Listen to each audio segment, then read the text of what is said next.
अस्सलाम वालेकुम, मैं हूं अदील इम्तियाज़ और आप देख रहे हैं तख्ती ऑनलाइन। क्या कभी आपने सोचा है कि हमारा स्यारा ज़मीन इंटेलिजेंट है? क्या ये अपना इदराक रखता है? क्या ये कॉग्निशन रखता है? क्या ये शऊर रखता है? ये बहुत से सवाल हैं जो साइंसदान अमूमन अपने आप से पूछते हैं और इस पर बहुत सी बहस हर वक्त हो रही होती है। लेकिन रिसेंटली इस पर एक बहुत ताज़ा पेपर शाया हुआ है और उस पेपर पर जाने से पहले मैं आपको कुछ बातें बताना चाह रहा हूँ। तो सबसे पहले, ज़मीन और सियारे इंटेलिजेंट हो सकते हैं कि नहीं हो सकते? इंटेलिजेंट होने का मेयार क्या है? अपना इदराक रखने का मेयार क्या है? और मेयार है सेल्फ अवेयरनेस। क्या ज़मीन खुद शनासी रखती है, सेल्फ अवेयर है? किसी चीज़ को हम कैसे कह सकते हैं कि ये खुद शनासी रखती है या नहीं? उसकी जो एक शर्त है वो ये है कि वो अपने आप को मेंटेन करे, एबिलिटी टू सेल्फ मेंटेन। मसलन आपको सर्दी लगती है तो आप कंबल ले लेते हैं ताकि अपने आप को गर्म रख सकें और आपको कोई बीमारी ना हो। अगर आपको बुखार होता है तो टेम्परेचर मापा जाता है और उसके साथ साथ टैबलेट्स ली जाती हैं। इसी तरीके से ज़मीन क्या अपने आप को मेंटेन करती है? क्या दूसरी स्पीशीज़ अपने आप को मेंटेन करती हैं? क्या वो भी सेल्फ अवेयरनेस यानी खुद शनासी रखती हैं कि नहीं रखती? बहुत से टेस्ट इस बारे में किए जाते हैं। शऊर को जानने के लिए, लाशऊर को जानने के लिए, इंटेलिजेंस को जानने के लिए, खुद शनासी को जानने के लिए बहुत से एक्सपेरिमेंट्स किए जाते हैं, बहुत से थॉट एक्सपेरिमेंट किए जाते हैं। लेकिन हम सिर्फ एक एक्सपेरिमेंट की तरफ जाएंगे जो कि हमारे इस मौजू से मुताबिकत रखता है और उस एक्सपेरिमेंट को मिरर टेस्ट कहा जाता है।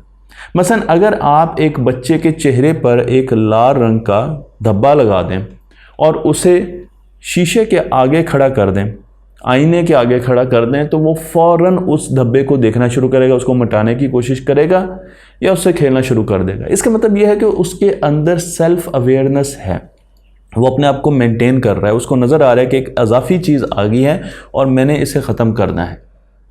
यही चीज़ हमने जानवरों पर भी एक्सपेरिमेंट की। हमने बंदरों पर एक्सपेरिमेंट किया तो पता चला कि बंदरों को भी पता चल जाता है, वो भी काफ़ी हद तक सेल्फ अवेयर्ड हैं। डॉल्फिन सेल्फ अवेयर्ड होती हैं। बहुत से बर्ड्स ऐसे हैं जो कि सेल्फ अवेयरनेस रखते हैं। लेकिन कुछ ऐसे एनिमल्स होते हैं, कुछ ऐसे जानवर होते हैं जिनको कोई फ़र्क नहीं पड़ता। इसका मतलब यह है कि वो अभी सेल्फ अवेयरनेस की, खुद शनासी की सीढ़ी नहीं चढ़े। अगर आप कुत्तों की बात करें तो कुछ कुत्ते इन चीज़ों को डिटेक्ट कर लेते हैं, लेकिन ज़्यादातर कुत्ते डिटेक्ट नहीं कर सकते और उसकी एक वजह है। उसकी वजह यह है कि कुत्तों को विजुअल एनिमल नहीं कहा सकता। वो ज़्यादा देखने पर यकीन नहीं रखते, वो बल्कि सुनने पर यकीन रखते हैं। अगर आप ये भी देखें कि वो किस तरीके का स्पेक्ट्रम देखते हैं तो उससे भी आपको अंदाज़ा होगा कि आपको अगर कुत्तों में सेल्फ अवेयरनेस डिस्कवर करना है तो आपको किसी किस्म के ऑडिबल ट्रिगर्स देने होंगे। आप विजुअल ट्रिगर्स के साथ ये चीज़ माप नहीं कर सकते। तो इसका मतलब ये है कि सेल्फ अवेयरनेस के लेवल भी डिफरेंट हैं और उनको टेस्ट करने के तरीके भी मुख्तलिफ होने चाहिए। एक बायोस्फीयर को हम क्या सेल्फ अवेयर कह सकते हैं? पहला सवाल आपका ये होगा कि बायोस्फीयर होता क्या है? बायोस्फीयर एक ऐसी जगह है जहाँ पर जिंदगी पनपती है, जहाँ पर इकोसिस्टम्स आपस में इंटरेक्ट करते हैं और ज़िंदगी वहाँ पर आगे परवान चढ़ती है। अगर एक ऐसी जगह जहाँ पर ज़िंदगी नहीं है उसे हम बायोस्फीयर नहीं कह सकते। चाहे आप समंदरों की तह में चले जाएं या पहाड़ियों की चोटी पर चले जाएं। मैं आपको ज़मीन दिखा रहा हूँ जो कि ख़ुद एक बहुत बड़ा बायोस्फीयर है, क्योंकि यहाँ पर हर जगह पर हमें ज़िंदगी नज़र आती है, ज़िंदगी मिलती है। तो उस बायोस्फीयर में अगर ज़िंदगी मिलती है तो फिर उसे किस तरीके से सेल्फ अवेयर कहा जा सकता है? क्या ऐसे तरीके हैं जिसकी बेसिस पे हम ये अंदाज़ा लगा सकते हैं कि क्या ज़मीन के वेदर चेंज हो सकते हैं अपने आप के टेम्परेचर मेंटेन करने के लिए, ग्लोबल वार्मिंग को ठीक करने के लिए? क्योंकि ज़मीन सेल्फ अवेयर है और अगर उसकी टेम्परेचर बढ़ रहे हैं तो क्या ज़मीन खुद ब खुद इनको ठीक कर सकती है? ज़मीन अपने पैटर्न्स को चेंज कर सकती है? ये बहुत बेसिक सवाल हैं जिन पर साइंसदान रिसर्च कर रहे हैं और इस रिसर्च में अब हमें बहुत सी चीज़ों का पता चलता जा रहा है। तो मैं आपको लेकर चलता हूँ ज़मीन की हिस्ट्री की तरफ। ज़मीन आज से तकरीबन 4.6 बिलियन साल पहले मार्ज वजूद में आई, लेकिन ज़िंदगी इस पर बहुत बाद में आई। और जब ज़िंदगी इस पर आई तो आहिस्ता आहिस्ता पौधों के आने की वजह से फोटोसिंथेसिस शुरू हुई। फोटोसिंथेसिस ने ज़मीन को या इस बायोस्फीयर को चेंज करना शुरू कर दिया। अब आप देख सकते हैं कि किस तरीके से आपको हर जगह पर ग्रीनरी ही ग्रीनरी नज़र आती है और साथ फिर एनिमल लाइफ भी परवान चढ़ रही थी। तो यहाँ पर अब बायोस्फीयर बनता जा रहा था और वो बायोस्फीयर एक दूसरे को मेंटेन करने में बहुत मदद कर रहा था स्पीशीज़ की। मसलन आप दरख्तों की बात कर लें तो दरख्त, बड़े बड़े फॉरेस्ट आपस में कनेक्टेड होते हैं, उनकी जड़ें जुड़ी होती हैं। तो एक दरख्त जब मर रहा होता है या उसको न्यूट्रिएंट्स नहीं मिल रहे होते तो बाकी दरख्त उसकी मदद करते हैं। अब साइंस ये कहती है, तो इसका मतलब ये कि वो अपने आप को मेंटेन करते हैं और लाइफ आहिस्ता आहिस्ता परवान चढ़ती जा रही है। तो ज़मीन एक बायोस्फीयर बनता जा रहा है। लेकिन क्या ये बायोस्फीयर सेल्फ अवेयरनेस रखता है?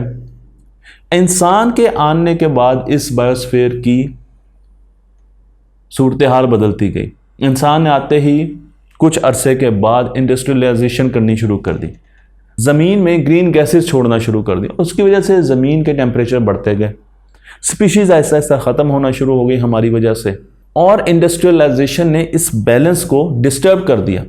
अब मेंटेनेंस की ज़रूरत है, ज़मीन की मेंटेनेंस की ज़रूरत है। लेकिन सवाल यह है कि क्या ये मेंटेनेंस इंसान करेंगे या ज़मीन खुद अपनी मेंटेनेंस करेगी? बहुत अहम सवाल है। मैं आपको लेकर चलता हूँ 1979 में, जहाँ एक प्रोफेसर जेम्स लवलॉक, जिन्होंने हमें गाया हाइपोथेसिस दिया, बहुत मशहूर हाइपोथेसिस है, उस वक्त तो इसको बहुत संजीदगी से नहीं लिया गया, जिसमें कहा गया कि ज़मीन एक सुपर ऑर्गेनिज्म है। ज़मीन सेल्फ अवेयर स्पीशी है जो कि अपने अंदर लाइफ और मुख्तलिफ इकोसिस्टम्स रखती है और ज़मीन को एक सुपर ऑर्गेनिज्म की तरह ही ट्रीट करना चाहिए। बहुत अरसे तक इस बात पर, इस हाइपोथेसिस पर गौर होता गया, लेकिन अब रिसेंटली एक रिसर्च पब्लिश किया गया है जो कि किया है एडम फ्रैंक ने, प्रोफेसर यूनिवर्सिटी ऑफ रोचेस्टर के एस्ट्रोफिजिसिस्ट है। उन्होंने कहा है कि किसी भी प्लैनेट को सेल्फ अवेयरनेस अटेन करने के लिए 4 स्टेजेस से गुजरना पड़ता है।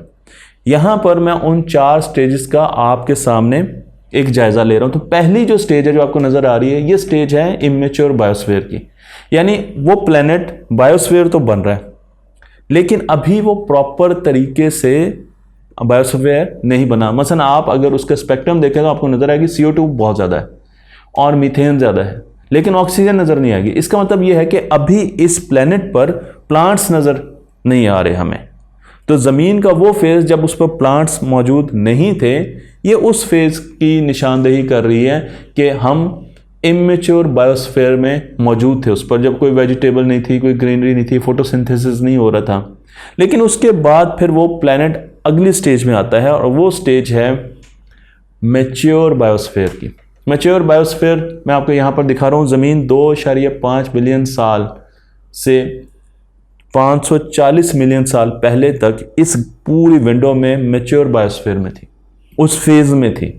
इस फेज़ में ज़मीन पर वेजिटेशन आ चुकी थी, प्लांट्स आ चुके थे। आप देख सकते हैं कि आपको ऑक्सीजन एकदम राइज होती हुई नीले रंग की नज़र आ रही है, जबकि CO2 की कंसंट्रेशन आपको एटमॉस्फेयर में कम होती हुई नज़र आ रही है। इसका मतलब यह है कि यहाँ पर प्लांटेशन आ चुकी थी, कॉन्टिनेंट अपने सेटल हो चुके थे और उसके साथ ओजोन लेयर भी ज़मीन के गिर्द बन चुकी थी। तो ये सारी वो चीज़ें हैं जो कि ज़मीन पर मौजूद थी, लेकिन अभी इंसान ज़मीन पर नहीं आए। और फिर प्लैनेट तीसरे हिस्से में जाता है जिसमें आज हमारी ज़मीन मौजूद है। इस वक्त हम इमेच्योर टेक्नोस्फेयर की स्टेज पर हैं।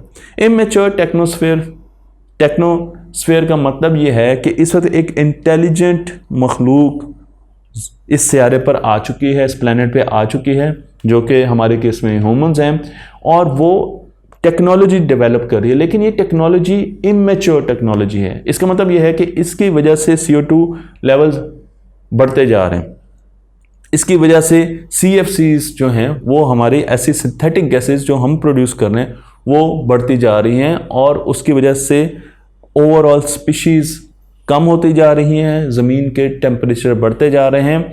और टेक्नोलॉजी इंडिपेंडेंट है, अलग है, और जो बायोस्फीयर है वो अलग है। बायोस्फीयर और टेक्नोलॉजी का आपस में मुकाबला है। जितनी टेक्नोलॉजी बढ़ती जाएगी वो बायोस्फीयर को ख़राब करती जाएगी। अगर आप लाइट प्रोड्यूस कर रहे हैं तो लाइट की भी पोल्यूशन है, लेकिन हम ना धुएं की पोल्यूशन देख रहे हैं ना लाइट की पोल्यूशन देख रहे हैं, हम बनाते जा रहे हैं, चीज़ें बनाते जा रहे हैं।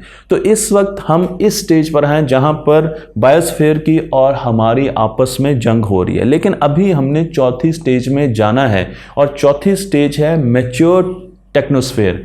ये वो टेक्नोस्फेयर है, ये वो जगह है जहां पर इंटेलिजेंट स्पीशीज सीख लेगी कि हमने हर सूरत ऐसी टेक्नोलॉजीज बनानी है जो कि इस बायोस्फीयर को बूस्ट करे, जो कि यहाँ की स्पीशीज को जिंदा रहने दे, उनको परवान चढ़ाए, जो कि यहाँ की प्लांटेशन को परवान चढ़ाए। वो पॉइंट जब टेक्नोलॉजी और बायोस्फीयर इकट्ठे रहना शुरू कर देंगे, इंटीग्रेटेड सिस्टम में रहना शुरू कर देंगे, उसे स्टेज 4 कहा जाता है। और इस स्टेज 4 को जिसे मैच्योर टेक्नोस्फेयर कहा जाता है, ये वो लेवल है जो कि हमने अचीव करना है। इसकी दो खासियत होती हैं। इंटेलिजेंट प्लैनेट, जब हम प्लैनेट की बात करते हैं कि वो माइंड रखता है, वो इंटेलिजेंट है, तो इसका मतलब ये है कि वो टेक्नोस्फेयर है, मैच्योर टेक्नोस्फेयर है। और जो मैच्योर टेक्नोस्फेयर है, एक तो वो इमर्जेंट बिहेवियर रखता है, उसमें चीज़ें आती रहती हैं, इमर्ज होती रहती हैं और बढ़ती जाती हैं। और दूसरा ये कि वो सेल्फ मेंटेनेंस करता है। दो चीज़ें हैं जो इस पेपर में बताई गई हैं कि वो अपने आप को मेंटेन करता है और ऊपर बढ़ाता रहता है। तो हम तो अपने आप को फ़िलहाल ख़त्म कर रहे हैं, हम ज़मीन से दुश्मनी ले रहे हैं और हम तीसरी स्टेज में मौजूद हैं। लेकिन जैसे जैसे हम मैच्योर होते जाएंगे, जैसे जैसे हमें एहसास होता जाएगा कि हमने इस ज़मीन को परवान चढ़ना है, उस तरीके से हम स्टेज 4 की तरफ जाते रहेंगे और आगे बढ़ते जाएंगे। अब सवाल ये है, मैं आपसे सवाल पूछता हूँ कि कल अगर इसी पेपर में ये चीज़ डिस्कस की गई है कि हमें अगर कल एलियंस मिलते हैं तो क्या वो एलियंस स्टेज 3 पे हो सकते हैं, 4 पे हो सकते हैं, 1 पे हो सकते हैं, 2 पे होंगे? वो यकीनन स्टेज 4 पर होंगे, क्योंकि स्टेज 3 पर जब एक बायोस्फीयर ज़्यादा अरसा रहता है तो उसकी इंटेलिजेंट लाइफ ख़त्म होने के बहुत ज़्यादा चांसेस होते हैं। तो हम जब तक इस स्टेज में रहेंगे जिसमें ज़मीन आहिस्ता आहिस्ता गर्म होती जा रही है, वेदर्स बदल रहे हैं और दूसरी स्पीशीज़ ख़त्म हो रही है, खुराक नहीं है, भूख बढ़ती जा रही है, तो हमारा सर्वाइवल स्टेज 3 में बहुत मुश्किल होगा। हमें हर सूरत में स्टेज 4 पे जाना होगा। और स्टेज 4 पे जब हम जाएंगे तो फिर हम आगे स्पेस की तरफ जा सकते हैं, आगे बढ़ सकते हैं।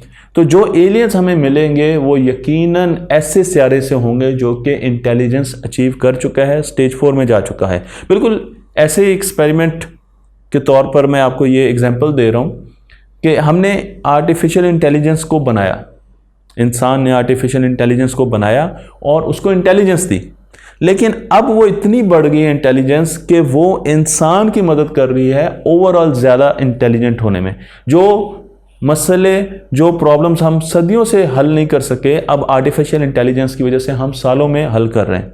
बिल्कुल ऐसे ही हम ज़मीन पर पैदा हुए, हम इंटेलिजेंट बीइंग थे और आहिस्ता आहिस्ता ज़मीन ने हमें प्रमोट किया, ग्रो किया, फैसिलिटीज़ दी और हम बढ़ते गए। और अब हमारी इंटेलिजेंस की वजह से हम ज़मीन की ओवरऑल इंटेलिजेंस को बढ़ाएंगे, जिसे कि मैच्योर टेक्नोस्फेयर कहा जाता है। तो जब हम मैच्योर टेक्नोस्फेयर की तरफ आएंगे तो उम्मीद है कि हम अपने प्लैनेट का और भी अच्छे तरीके से ख्याल कर सकेंगे और उस वक्त ज़मीन इंटेलिजेंट ज़मीन होगी, वो इंटेलिजेंस हासिल कर चुकी होगी और वो माइंड रखेगी। और ये कब होगा?